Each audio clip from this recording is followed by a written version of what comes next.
This is SAT TV with PJ Baillier, head of one of the most dynamic growth companies in the world today. PJ, great to talk to you this week. Tell us about Speedcast's phenomenal growth over the last 12 months. Thank you for having me, first of all. Yeah, it's been an exciting year in 2016, a transformative year with the acquisition of Harris Caprock, which we closed January 1st, 2017, but which we announced November 1st last year. Before that, we did another 2 acquisitions, wins, another 3 actually, wins, ST Teleport in Singapore here, and Newcom International in Miami, giving us a presence, an important presence in Central and South America, where we didn't have any presence, so that was also a meaningful evolution for us. Otherwise, we have grown significantly. Revenue grew 30% last year. Our EBITDA grew also significantly. So from a financial perspective, we achieved some significant growth. Some of that growth coming from acquisitions, but also we achieved some organic growth in a year that was difficult for our industry, where from what I can see from our competitors that are publicly listed, a lot of service providers having difficulty to grow. So it's been a good year, an exciting one in terms of acquisitions and in terms of transformation of Speedcast.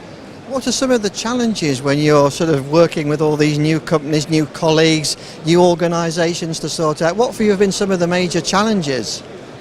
Well, we're an integration machine.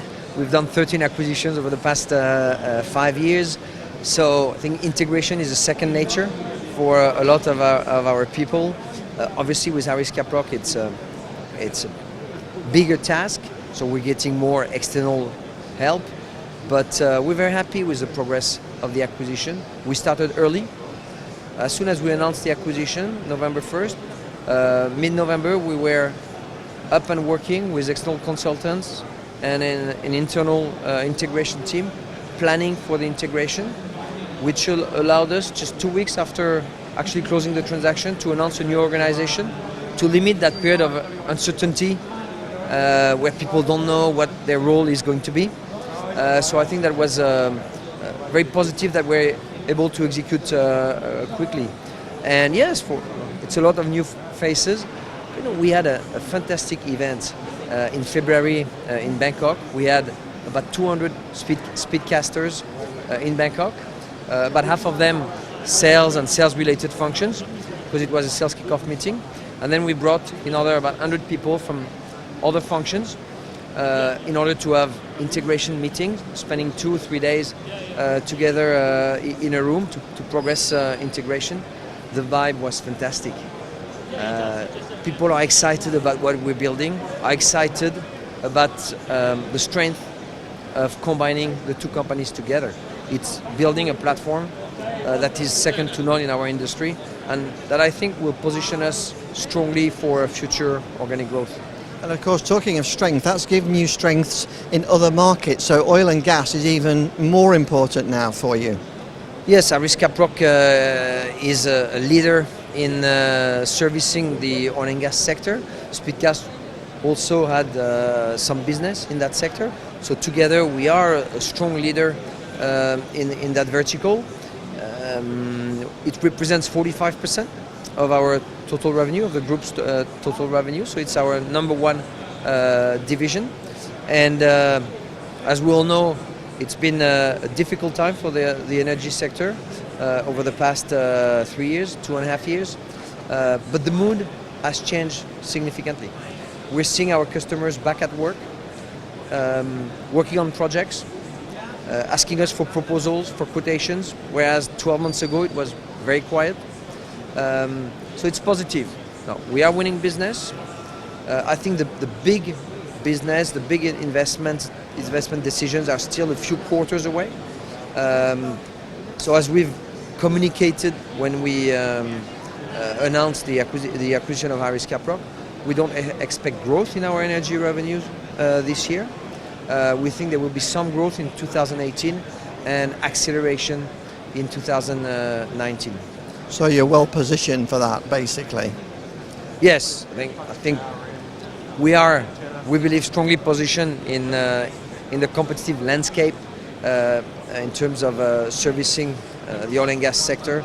We have capabilities that are second to none. Over 250 field engineers in 40 countries supporting our customers. A network that is amazing, 19 teleports, over 8,000 megahertz of capacity under contract. I believe we're the largest commercial buyer of satellite capacity globally. I think we have very interesting capabilities, and something I'm very excited about is our R&D and product development capabilities. We have reached a critical mass which allows us to have significant resources focused on developing, integrating, testing new solutions for our customers. I think it's very important that we constantly increase the value we create for our customers beyond the physical layer, beyond just connectivity, different types of value-added services that help them in their daily jobs. And it's all the more important that our oil and gas customers have been transforming themselves over the past few years, learning how to work with a lower oil price, how to work in a leaner way, and to achieve that they will need to outsource more. Yeah. They will need to have partners like Speedcast that they can trust, that can do a number of things for them, way beyond communications, and we're already doing that for some of our customers, into IT support, IT services, and other areas that we don't want to talk too much about yet, but that are definitely exciting. But R&D can reassure them that you're with them for the journey, not just for today, can't it?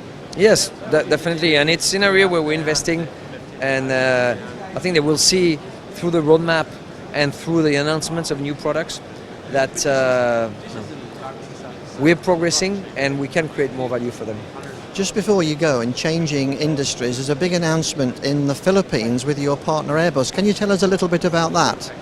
Yes, it's an exciting partnership that we started last year with Airbus Defence and Space. We're seeing some really attractive growth potential in the government sector as government spending is back on the rise in Australia, now in the US, and Europe, and NATO partners will follow. So we started this partnership last year with Airbus, focused on Australia and New Zealand. We're now expanding it into the Philippines and hopefully into more countries in the future. But definitely exciting again. The news just keeps rolling on. Thank you very much for talking to us. Thank you very much.